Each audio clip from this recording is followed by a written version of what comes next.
First of all, that's recording. First of all, I thank God has privileged me in me meeting somebody that's local from here that wound up going to college and getting a degree. And he was a teacher. He was also in the military.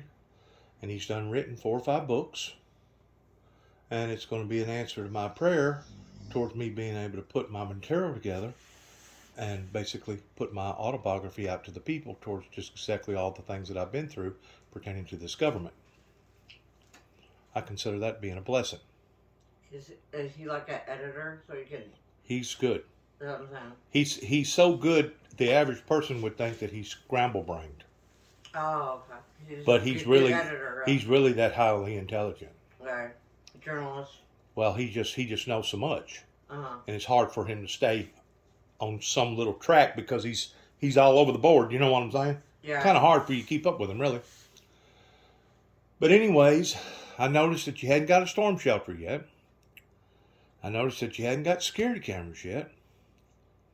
And I don't know if y'all just don't think no more of your lives than that or what the deal is, but as radical as these storms has gotten, for surely to God, you understand you're gonna have to seek underground. I mean, all right, which leads me to another thing. I know y'all around a bunch of BS people. People like to pull people's legs in Tennessee. People like to have fun with people in Tennessee. And there's nothing wrong with that. We don't want them alive, though. Huh? We don't want them alive. You don't want them alive. I said we don't run the vehicles alive. Your vehicles. Okay. That don't have nothing to do with what I'm talking about. Does it? No. Okay. Last Tuesday, my son calls me while I'm in Trenton and goes to eating me out. And I'm like, why are you scrutinizing me for? Well, you owe me an apology, Dad. Don't you think you owe me an apology? I go, what for?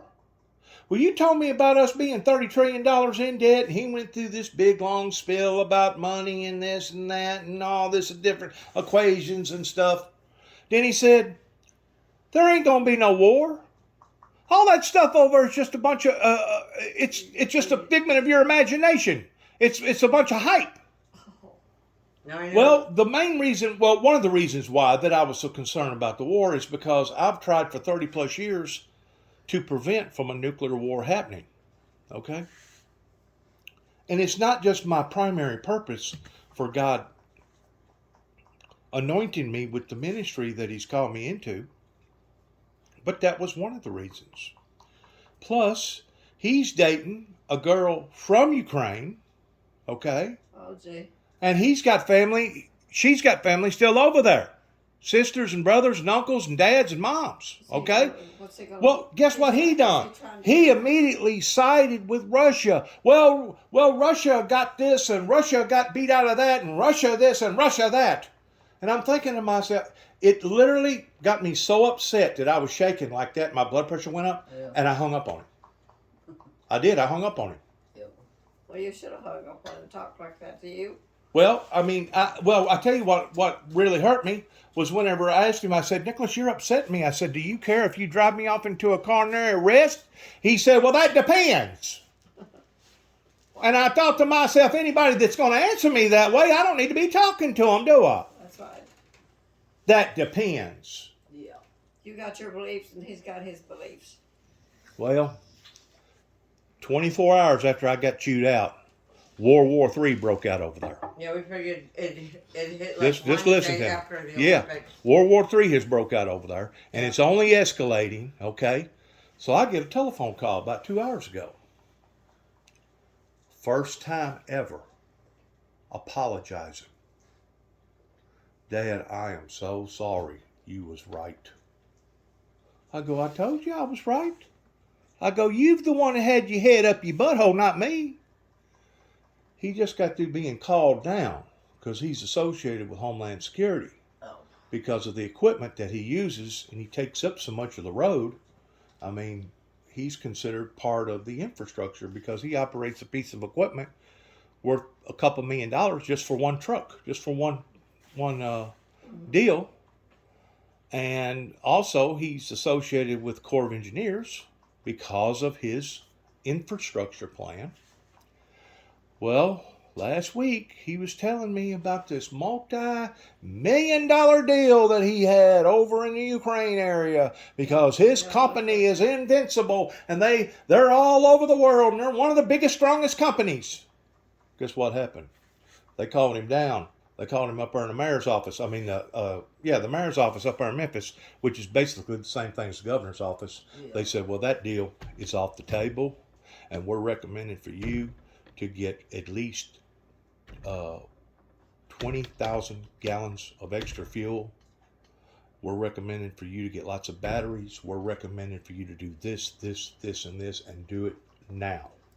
A while ago, I was outside. Yeah. Crossed my heart, hope to die.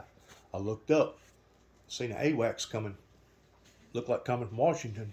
Looked like it was heading either down to probably Atlanta. You know what an AWACS is? Do you know? Well, shake your head and say yes or no question. Do you know what an AWACS is? Yeah. Do you? What is it? Military can't be detected by radar. No, that ain't one of them. It's an airplane that's got the radar. It's got the big round thing on top. And then what they're doing, they're looking, they're pinpointing any and everything that don't look right. Yeah. What are one of them out flying around for? That's why they got so many damn droids. What is an AWACS plane, a military plane, flying over the continental United States for? I'm going to tell you why. To see if they're bomb looking for targets. No, they're wondering if somebody else may be looking for a target. I'm thinking to myself, the way this guy's going, and I'm not the only one that thinks this. I'm not the only one that thinks this. I'm thinking that whenever he gets through annihilating Ukraine, he's going to keep going. He's going to turn into a Hitler, and he's going to he's going to keep going and go through Poland and Greece. And somebody's got to kill him. Yes. Arrest him one. They're already talking about putting war. They're already talking about putting war crimes on him. And you know what happens whenever they put war crimes on you? That means you go in front of an international tribunal.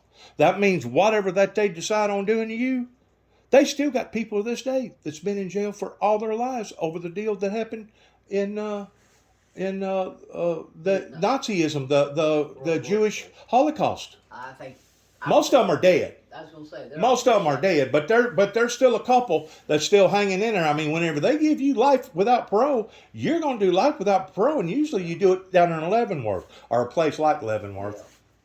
This stuff is serious. I think it's very serious. I believe it's serious. I do. And there's another thing that makes it even that much more serious is it's Bible. It's Bible fulfilling itself because it's done already been predicted by 2 or 3 different people that that's the way America's going to go out. A matter of fact, they claim George Washington had a vision that this country would cease to exist. They said earlier on the television, somebody needs to kill him and get him out of the way now. But it's been prophesied that this country was going to go down in flames. Yeah, I don't know how true that is, but the only reason why I'm wanting to tell y'all this is because I care about y'all. I don't want to see no harm or hurt come to y'all. I don't want to see no harm or hurt come to my cats. I don't want to see no harm or hurt come to anybody. You know what I'm saying? I've been trying to help these people over here in America for the past 30 plus years, and ever since there was a government cover-up, they've been covering up their cover-up, hoping that somebody like me would shut up. Mm-hmm. Well, guess what? They've tried to kill me. They've tried to poison me. Well, they have poisoned me. That's the reason why I got this right here, is because they put me on Risperdal over 2 telephone calls out in Oklahoma City, Oklahoma, drug me all the way to Kentucky, and I spent almost a year in jail over 2 non-threatening telephone calls, and didn't break any type of violation pertaining to a judge's order. Almost a whole year over 2 telephone calls. And the telephone calls was separated in a 90-day interval. In other words, I made a telephone call in this month and waited 2.5, almost 3 months to the day, and then made another telephone call. They got 2 federal warrants from land between the lakes. And the only reason why that they could do that is because it's a federal park. It's a federal entity. And anytime the long arm of the law got that kind of reach, they can reach out and get you. I don't give a shit if you drop a piece of bubble gum wrapper on the damn floor. If they decide to come after you, they're coming after you. You hear what I'm saying? Yeah. To where even if it would have been telephone harassment, and even if they put out warrants for my arrest, it wouldn't have gone no further than the state, because it would be considered as being a civil warrant, kind of like a bad check or something. They just don't up and cross state lines over somebody making a non-threatening telephone call. Well, that's what they've done to me. They've tried to ruin me, and they've almost succeeded. They put a big dent in me. They've wounded me. They've slowed me down. But you know what? Christ said that what a man soweth, that shall he also reapeth. Now the very thing that they intended for me towards trying to bring destruction and destroying my life, it's coming back to them. It's coming back to them. This is my son right now trying to call. I don't know what that's about.